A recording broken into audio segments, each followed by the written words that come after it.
नमस्कार। आज हम माँ गंगा के बारे में बात करेंगे और चर्चा करेंगे कि क्या विशेषता है गंगा नदी में। गंगा नदी से वो हमारी माँ गंगा तक का सफ़र जानते हैं। गंगा एक आध्यात्मिक नदी है। गंगा के साथ भारत के प्राण हमेशा कमिटेड हैं, बड़े गहरे से जुड़े हैं। गंगा जैसे हमारी आत्मा का प्रतीक हो गई है। मूल की भी कोई आत्मा होती और उसके कोई प्रतीक होते तो गंगा हमारा प्रतीक होती। क्या कारण होगा गंगा के इस गहरे प्रतीक बन जाने का कि हजारों वर्ष पहले भी कृष्ण कहते हैं कि नदियों में मैं गंगा हूँ। गंगा कोई विशेष अर्थ में नहीं है। गंगा से भी बड़ी नदियाँ हैं, गंगा से लंबी नदियाँ हैं, गंगा से बड़ी विशाल नदियाँ हैं।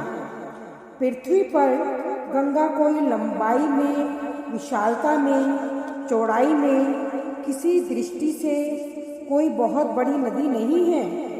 सैकड़ों बड़ी नदियाँ हैं जिनके सामने गंगा फीकी पड़ जाए। गंगा के पास कुछ और है जो पृथ्वी पर किसी भी नदी के पास नहीं है, और उस कुछ और के कारण भारतीय मन में गंगा के साथ एक तालमेल बना दिया। एक तो बहुत मजे की बात है कि पृथ्वी पर गंगा सबसे ज़्यादा जीवंत नदी है। सारी नदियों का पानी आप बोतल में भर कर रख दें, सभी नदियों का पानी सड़ जाएगा, गंगा का पानी नहीं सड़ेगा। केमिकली गंगा बहुत विशिष्ट है।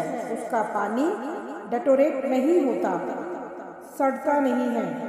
वर्षों रखा रहे बंद बोतल में भी तो भी वो अपनी पवित्रता, अपनी स्वच्छता कायम रखता है।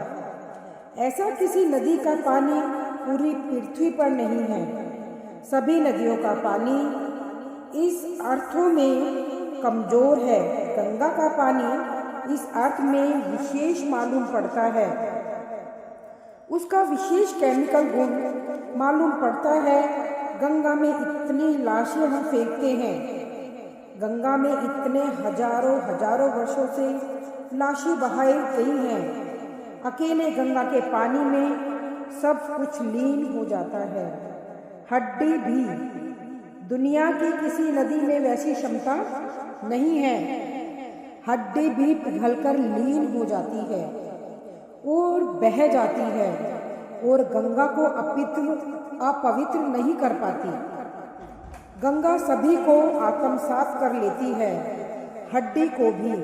कोई भी दूसरे पानी में लाश को डालोगे, पानी सड़ेगा, पानी कमज़ोर और लाश मजबूत पड़ती है। गंगा में लाश को हम डालते हैं, लाश ही बिखर जाती है, मिल जाती है अपने तत्वों में।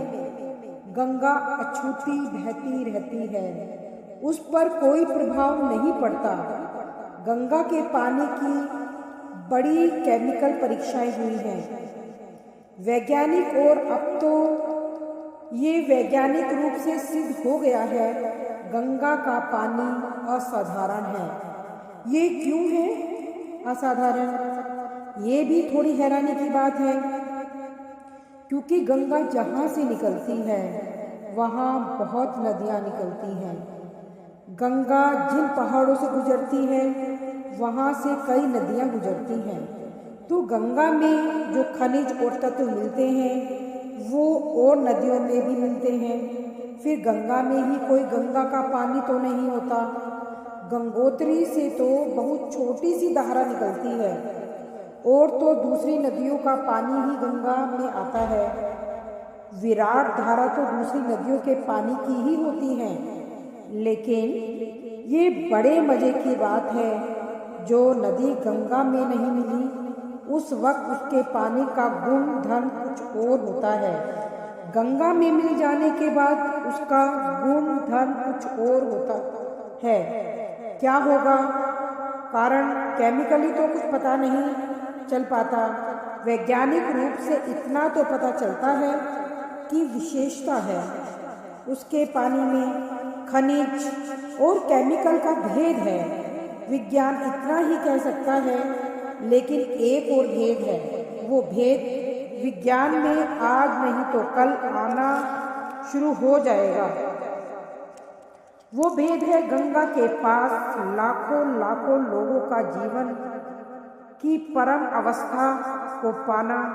ये मैं आपसे कहना चाहती हूँ कि पानी, जब भी कोई व्यक्ति पानी के पास बैठता है, अंदर जाने की बात अलग है, पानी के पास बैठता है तो पानी प्रभावित होता है और पानी उस व्यक्ति की तरफ तरंगों से आच्छादित हो जाता है और पानी उस व्यक्ति की तरंगों को अपने में ले लेता है। पानी बहुत शीघ्रता से चार्ज हो जाता है। पानी बहुत शीघ्रता से व्यक्तित्व से अनुप्रमाणित हो जाता है। पानी पर छाप बन जाती है। लाखों वर्षों से भारत के महर्षि गंगा के किनारे बैठकर प्रभु को पाने की चेष्टा कर रहे हैं और जब भी कोई एक व्यक्ति ने गंगा के किनारे प्रभु को पाया है तो गंगा उस उपलब्धि से वंचित नहीं रही। गंगा भी आच्छादित हो गई है। गंगा का किनारा, गंगा की रेत के कण कण, गंगा का पानी, सब इन लाखों वर्षों में एक विशेष रूप से स्पिरिचुअली चार्ज हो गया, आध्यात्मिक रूप से तरंगत हो गया। इसलिए हमने गंगा के किनारे तीर्थ बनाए, इसलिए लोग गंगा की यात्रा करते रहे। इसलिए लोग सोचते हैं कि गंगा में जाके पाप धुल जाएंगे। यह पाप की गंगा की वजह से नहीं धुलते, लेकिन गंगा के पास मिल्यू है। गंगा के पास जो वातावरण है, वो जो लाखों लाखों वर्षों की छाया है, उस छाया में जरूर आप अपने हृदय के द्वार खोलें तो आप दूसरे आदमी होकर वापस लौट सकते हैं। गंगा एक आध्यात्मिक यात्रा भी है, एक नदी ही नहीं। इस तरह के और बहुत प्रयोग हुए। जैनों के 22 तीर्थंकर पारसनाथ हिल्स पर निर्माण को उपलब्ध हुए। एक ही पर्वत पर 22 तीर्थंकर निर्माण के उपलब्ध हुए। 24 तीर्थंकर में से ये आकस्मिक नहीं है, क्योंकि 22 तीर्थंकर 24 में हजारों साल का फासला है। इस हजारों साल में ये व्यक्ति अपने मरने के क्षण में एक छोटी सी पहाड़ी पर पहुंच गए। ये पूर्व नियोजित है, आयोजित है। उस पूरे पहाड़ को चार्ज करने की चेष्टा जैन तीर्थंकरों ने की। वो पूरा पहाड़ जब एक तीर्थंकर अपने शरीर को छोड़ता है तो ये घटना उस घटना से बड़ी है जब एक अणु का विस्फोट होता है। हमें पता चल गई। अब दूसरी घटना हमें पता नहीं चली। वैज्ञानिक अब कहते हैं कि एक अणु के विस्फोट से इतनी ऊर्जा पैदा होती है कि सारी पृथ्वी आग से भर जाए। हिरोशिमा में जो अणु का विस्फोट हुआ, उसमें 1,20,000 आदमी 5 सेकंड में राख हो गए। अणु आग में दिखाई नहीं पड़ता, इतनी छोटी चीज है। और अणु के विस्फोट का मतलब क्या है? अणु के विस्फोट का मतलब है कि 3 इलेक्ट्रॉन पॉजिट्रॉन न्यूट्रॉन से मिलकर बनता है। उन तीनों को अलग कर दिया जाए तो जिस शक्ति के द्वारा वे तीनों जुड़े थे, वो शक्ति रिलीज हो जाती है, मुक्त हो जाती है। वही शक्ति 1,20,000 लोगों को 5 सेकंड में राख कर देती है। एक छोटा सा अणु जो आंख से दिखाई नहीं पड़ता। अगर हम अणु को समझना चाहें तो अगर 1,00,000 अणुओं को एक के ऊपर एक रखें तो आपके बाल की मोटाई के बराबर होंगे। एक इतना छोटा सा अणु 1,20,000 आदमियों को राख कर देता है विस्फोट से, और एक तीर्थकर की आत्माओं से शरीर से छूटती है, तो जो शक्ति आत्मा के शरीर से बांधे हुए थी, पहली दफा करोड़ों वर्ष में ये आदमी शरीर से बंधा रहा है। अब इसकी आत्मा सदा के लिए शरीर को छोड़ रही है। शरीर और इसको बांधने वाली जो शक्ति थी वो छूटेगी, वही शक्ति इस पहाड़ पर बिखर जाएगी। 22 तीर्थकर जाकर उस पहाड़ को, वो पहाड़ मैग्नेटिक हो गया।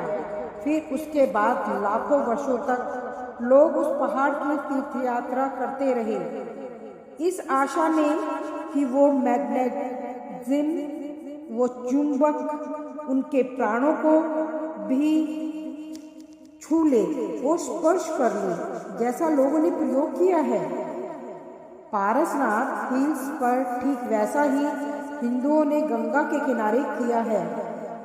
सच में जिनका हृदय रूपांतरित हुआ हो और परमात्मा के लिए समर्पित हो गया हो, वो सारा वातावरण उससे प्रभावित हो जाता है। कण कण उनके प्रभाव को पी लेता है, आत्मसात कर लेता है।